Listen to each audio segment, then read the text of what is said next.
Piou, piou, piou, piou, piou, piou, piou, piou, piou, piou. Oh putain. En tout cas, je suis sûr que c'est mieux que Battlefront.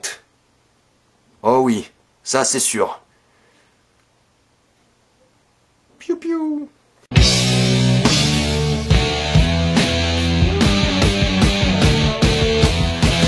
Star Wars, la revanche des Sith. Il est temps d'en finir avec la prélogie. S'il y a un truc que j'adore dans la prélogie, et vous l'avez sûrement remarqué, ce sont les scènes d'introduction. Et je trouve que c'est l'une des meilleures de la saga. Ça bouge de partout, la musique est excellente, on retrouve nos deux Jedi, et il y a un truc que je trouve absolument mauvais, et c'est le jeu des acteurs. Master, General Grievous' ship is directly ahead.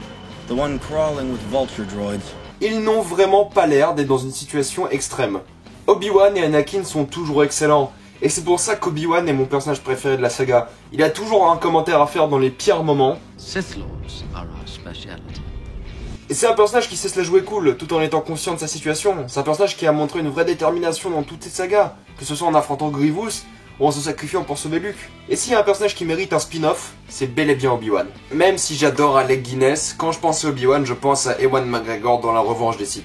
C'est pour moi le visage d'Obi-Wan.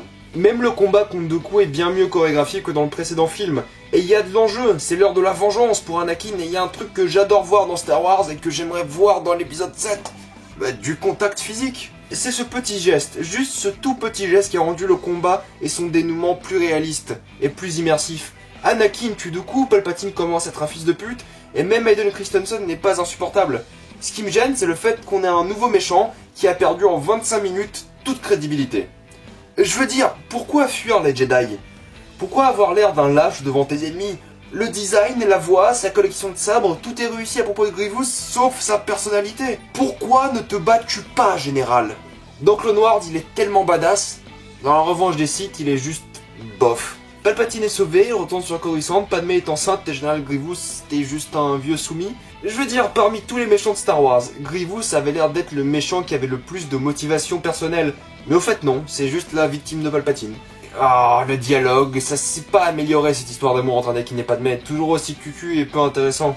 Ce que j'aime beaucoup dans ce film, c'est la relation entre Anakin et Palpatine. Au fur et à mesure du film se révèlent les vraies affiliations d'Anakin, alors qu'il jouait double jeu avec le Conseil et avec le futur empereur. Et j'aimerais vraiment savoir pourquoi il n'y a plus d'histoire concernant l'univers de Star Wars. Cette scène au sujet de Darth Plagueis est passionnante, et j'adore la manière dont les Sith manipulent leur proie en jouant avec leurs sentiments. C'est diabolique, c'est génial. Et j'avoue, j'ai toujours du mal à regarder cette scène. Elle est surtout plus intéressante après avoir vu le film au moins une fois. C'est la dernière fois qu'Anakin et Obi-Wan se voient en tant qu'amis. Et j'aime bien cette histoire de rêve qui motive Anakin, ça lui donne des vraies raisons de devenir méchant. Dommage que tout ce qui suit après est d'un ennui total. Les dialogues et leur mise en scène n'ont vraiment pas évolué depuis le premier film. Je vous avouerai qu'on commence même à se faire chier. Et là, Obi-Wan chevauche un lézard géant. C'est de la folie. C'est un truc de fou. Et voilà, c'est ce que je disais. Obi-Wan n'en a rien à foutre. Et c'est pour ça que je l'adore. Grievous c'est un Jedi, il a 4 sabres, qu'est-ce qui se passe? C'est encore plus de la folie, mais c'est super con. Ce combat est tellement pas intéressant. Je sais même pas qui est le général Grievous. Et du coup, qu'est-ce que j'en ai à foutre? J'adore ce plan, mais il m'énerve. Je comprends pas pourquoi Lucas n'a pas plus joué sur le fait que Grievous était mi-animal et mi-machine, ou mi-homme et mi-machine. Ça aurait pu être vachement intéressant. Même Dooku est plus développé dans l'attaque des clones. Et puis, on a le droit à une course-poursuite entre un lézard et une roue. De l'autre côté de la galaxie, la confrontation entre Palpatine et Anakin est tellement banale. J'adore beaucoup Ian McDiarmid, mais Hayden Christensen n'est pas convaincant et la réaction d'Anakin ne l'est pas non plus. Alors que Palpatine joue avec les sentiments d'Anakin comme un roi. Retour sur le combat d'Obi-Wan, et j'adore le fait que ce ne soit pas un combat qui est réduit au sabre. J'aime bien ce côté presque viscéral de la chose, j'aime bien la manière dont il est filmé, et j'aime toujours pas Grievous. Grievous aurait pu être tellement plus intéressant. Cependant, il y a une scène que j'adore dans ce film, et c'est l'une des meilleures de la saga. Voilà comme vous faites une histoire d'amour. Ils se ressentent. Ils savent que c'est la dernière fois qu'ils vont se voir de leur vie. Et c'est tellement plus touchant que tout ce qui a été fait dans toute la prélogie. Et puis Windu va affronter Sidious avec 3 autres Jedi qui se font tuer en 3 secondes. C'est pathétique, c'est con et ça n'a aucun sens. Même ce combat est mal filmé, mal chorégraphié, mal partout. La seule chose que j'aime, c'est le choix que fait Anakin à la fin. C'est son dernier pas vers le côté obscur. Et Sidious est toujours aussi intéressant. en jouant sa victime. Par contre, j'ai jamais compris pourquoi Samuel L. Jackson a joué le rôle d'un Jedi. C'est le genre d'acteur qui est censé gueuler. Et vous lui donnez un rôle de maître Jedi qui doit être calme. Enfin bref, laissez tomber. Et la mort de Maître Windu est juste pathétique. Mais ce qui suit après est vraiment excellent. Tout l'ordre 66 est incroyable. Anakin qui va au temple, et tous les clones qui se retournent vers leur Jedi représentent une scène émouvante et bien orchestrée. On connaît même pas ces Jedi, mais c'est cette idée de chute qui nous passionne. C'est la transition de la sérénité au chaos, puis à l'Empire et à l'Ordre. Et c'est ce qui relie la prélogie à la trilogie originale. Et en plus de ça, c'est l'une des meilleures musiques de John Williams. Elle capture parfaitement ce sentiment de chute et de changement. Et c'est tellement bon quand Obi-Wan découvre la vérité.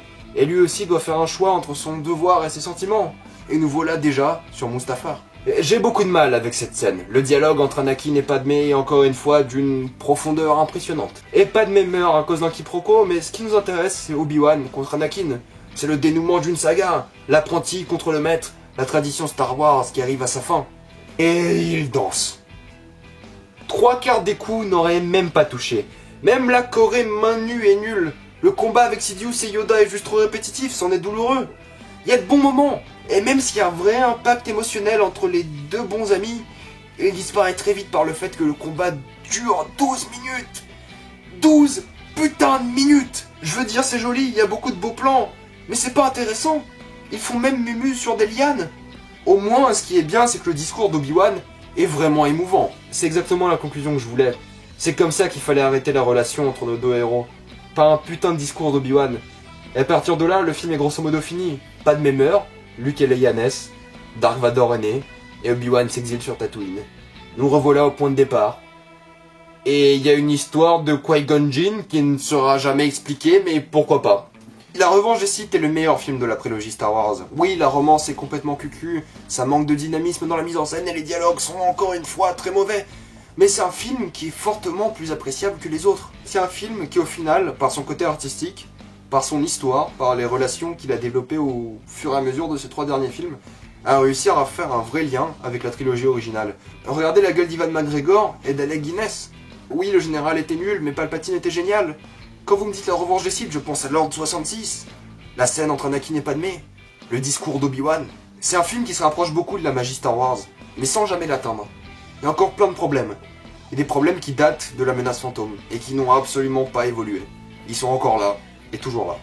Avez-vous vu la Revanche des Sith? Si oui, qu'en avez-vous pensé?